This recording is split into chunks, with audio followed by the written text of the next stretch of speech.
One of the things I've really enjoyed in these unusual days is extra time to be outside.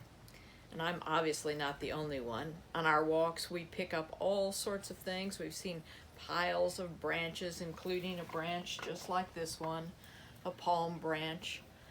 It's the kind of branch that gives this day its name, Palm Sunday.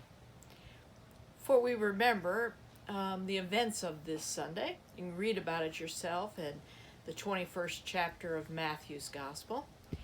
And Jesus is entering Jerusalem, and the crowd that is gathered, his disciples, are celebrating and cheering. They're cutting off leafy branches, they're taking off their cloaks, they're laying them down as a sort of impromptu red carpet. They're shouting and they're celebrating, Hosanna! God, save us now.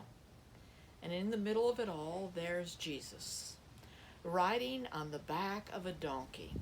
Or in Matthew's Gospel, it's the donkey and the colt of the donkey. And yet, that's where the challenge is. A mighty king?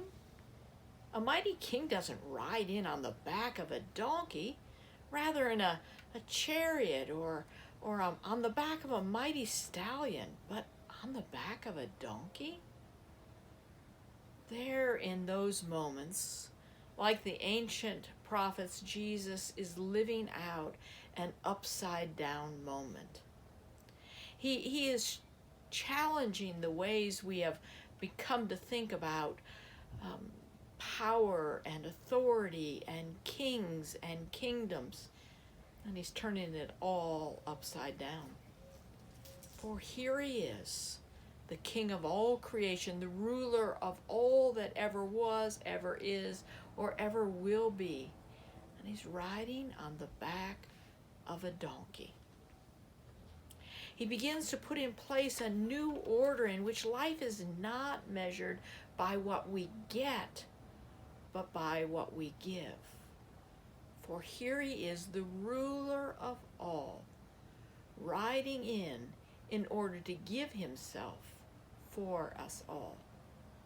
Yes, this is a day that begins with palm branches, a week that begins with palm branches, a week that we call holy. But it is a week that will end with the King of all dying on a cross, being put to death as a criminal for the sake of us all. This is just the beginning of Holy Week. I look forward to sharing each day with you. Blessings.